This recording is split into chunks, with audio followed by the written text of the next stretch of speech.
So in this video, I'm going to do a continuation of the earlier QT VLM video. So in the first episode, I showed how to download the program, how to install it, how to set up a basic model, and how to mark 2 points and then sail between those 2 points. In this video, what I'm going to do is I'm going to go a bit further into that and show you how to use 3 different gribs in order to get a better understanding of what the weather is for various models, and also comparing the various models to make sure that you actually have a model that makes sense. After that, I'm also going to show you how to work with sail plans so that the model will predict that you've got the right sails, or tell you which sails to use based on inputs that you put in.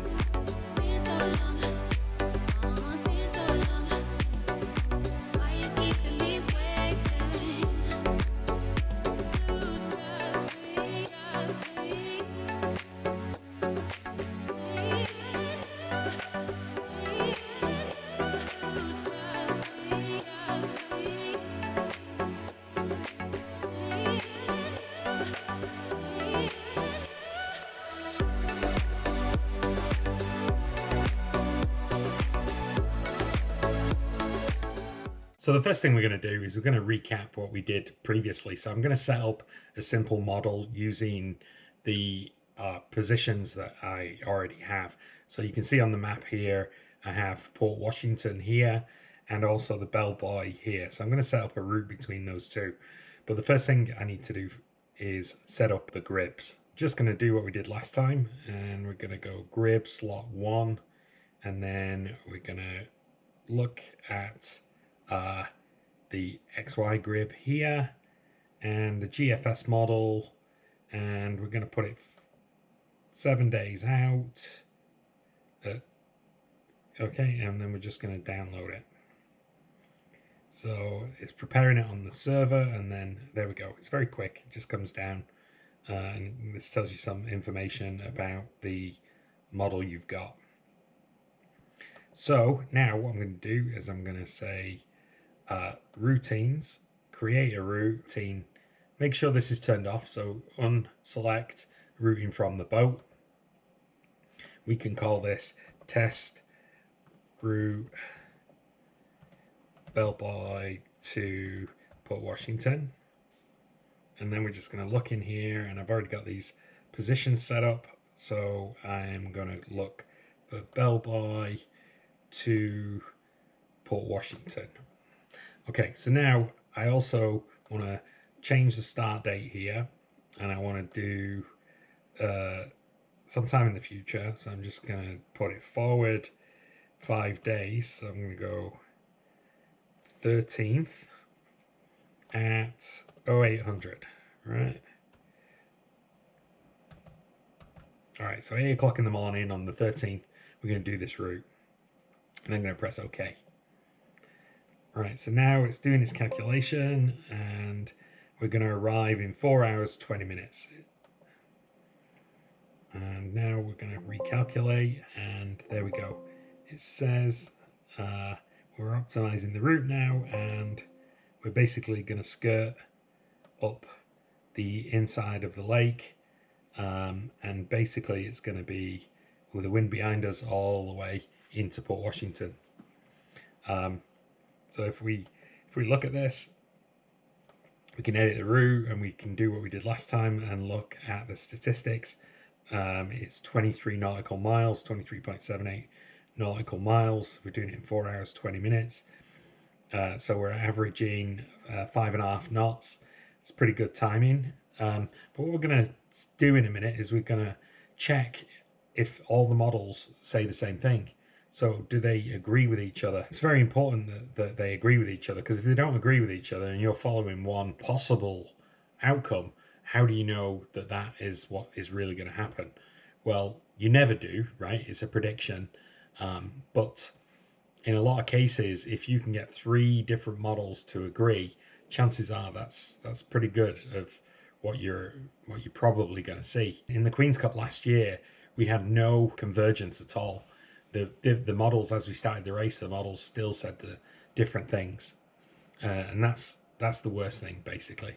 In some of the others we had total convergence. Every map looked the same. So what we're going to do now is we're going to go to the gribs and we're going to add grib into slot 2. So I had the GFS model, just going to use the icon model, and it's 7 days out, this one, so we can do that. So we're going to use this model instead, and so we've downloaded it, and it should come down. There you go, it's down. And also we're going to do a third. So here in the grib slot 3, I'm just going to do this side grib. So this is another one that it does. It's slightly different from a different server. We're just going to pull that down.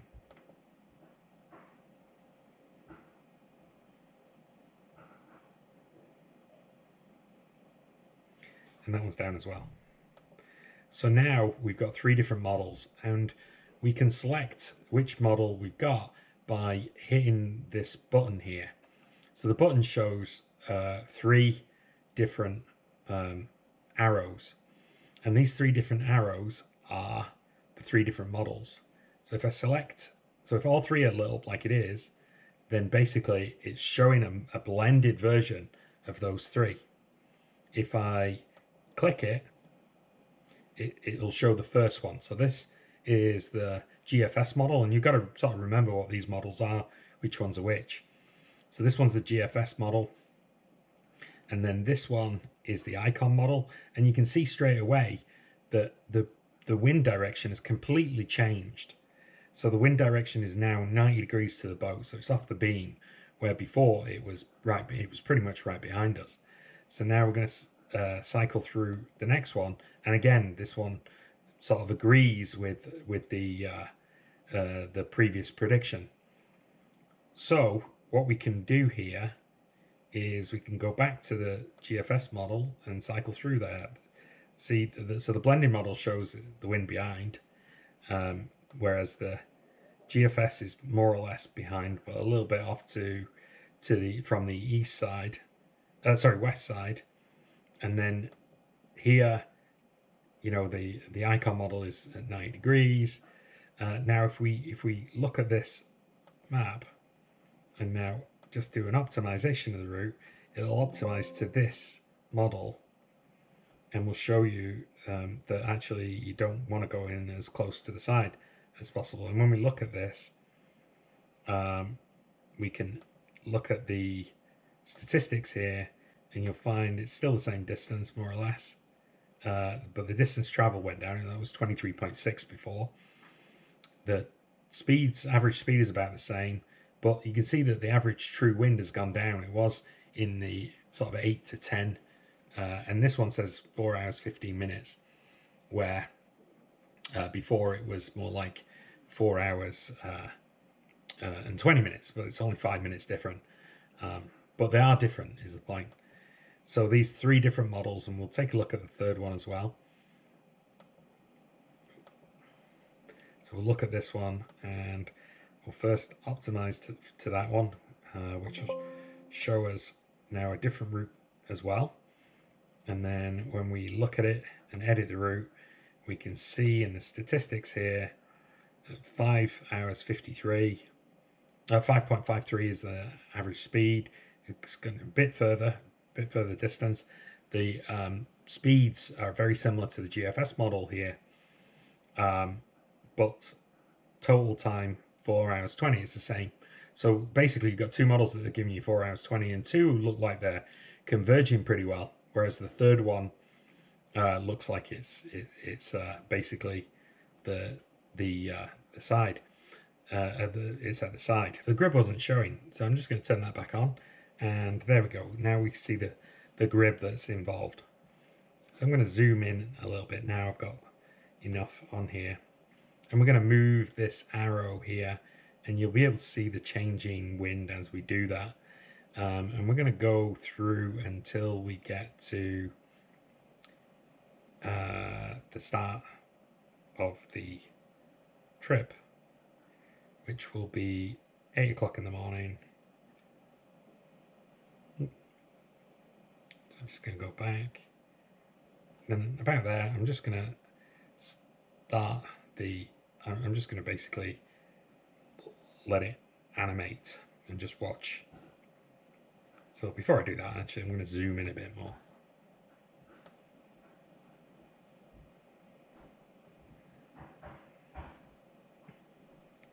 So now we're going to watch it. And you can see it's going up there, and about 10 knots of wind all the way up, and pretty much behind us. So that's all 3 gribs at the same time. If we stop it right now, we stop that and move it back. Oops. It can be a little difficult to grab hold of that one, but it's not too bad. So I'm going to start there, 7:30ish. Right, and then I'm going to change this to the model where it was in the behind at 90 degrees to us. Right, and then I'm basically going to run this model and see what happens. You see, it's quite slow, 5 knots of wind, but not too bad. But there you go. That's how you do it. You look at all 3 different models, and then you make sure that you've got convergence, and we don't. Although the actual result is very similar, the actual convergence is not the same. So just to highlight that, what I'm going to do is I'm going to move the race to tomorrow morning. So I'm going to change this. I'm going to edit this route, and I'm going to change the date. So the date right now is fixed date for the 13th, and I'm just going to change that to 09, which is tomorrow morning here. I'm just going to press OK. And then I'm going to move to a different, I'm going to start with the GFS model, and I'm going to optimize. So you can see now it's telling me to go straight, and that the wind is going to be on the beam. Now I've changed the model, I've changed the date, so the wind's going to be totally different. But let's take a look at this one and look at the graph here. So 3 hours 30 and somewhere between 10 and 12 knots of wind, and then 6.5 is my average speed. Okay, so we're just gonna look at that, and then we're gonna select the next one and optimize again. So now this is slightly different, but you can see that straight away these did not move very much. If they moved at all, it was minute. So we're going to optimize this route, and it's pretty much the same route. So let's take a look at that. And in the statistics, well, it's a little bit slower, and also the wind was a little bit less on this one, and then the average speed has also come down. So, well, usually we get convergence, but today, I mean, the weather yesterday was blustery, and it rained all day, and the day before it was beautiful, and today it's 70 degrees. And then when we look at the next model, again, the pictures didn't change at all, so we're going to optimize for this one, and it pretty much looks like the route is the same. Whichever model is actually right, the route is the same. And this one, 3 hours 30, which is what the first one was like. So the first one, this one's very similar. So one thing you may have noticed in this column here is that I have this thing that says jib and main. So how do you get jib and main, you ask? Another intermediate feature is the ability to build yourself a polar that is really a sail plan polar. So basically it's a map of your sail offerings by angle. So what you have to do is you have to go into the polar directory. So this directory here, which is your polar directory. Now on mine that is program files, QT VLM polar. On some of the other things it might be different. And what you have is you have these two files, sample.saildef and sample.sailselect. And those are standard files. And what you should do is you should save a copy of these two files and then rename them to something else. Now I've already done that. As you can see here, there's Après.saildef and there's Après.sailselect.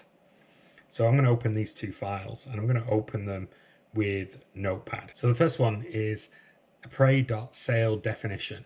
And what you do here is basically it's a semicolon separated list of sail configurations.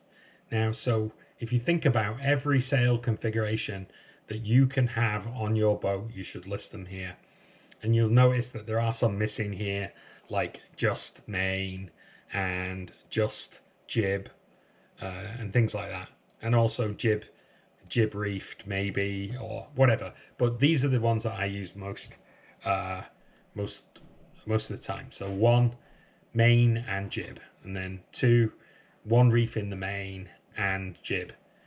3, 2 reefs in the main and jib. 4, 2 reefs in the main and 1 reef in the jib. 5, main and asim, and then 6, wing on wing. So those are the ones I've defined, and you can define them. This is just text. So whatever you and your crew can look at that and understand it, then put that. Okay, so then in Sail Select, what we're going to do is we're going to assign one of each of these to the various points of sail and sail angles that we would normally get in a polar. So here's your polar diagram, and what I've said is that in 40 degree true wind angle, in 8, 12 and 16 I would be at 1, which was full main and full jib. So I'd be full main and full jib, and then I'd start to reef the main at 20, and then double reef the main at 25, and then reef the jib at 30 and 32. Same at 80, jib and main, jib and main, jib and main, 1 reef and jib, 2 reefs and jib, reefed jib and reefed 2 reef in the main for the rest.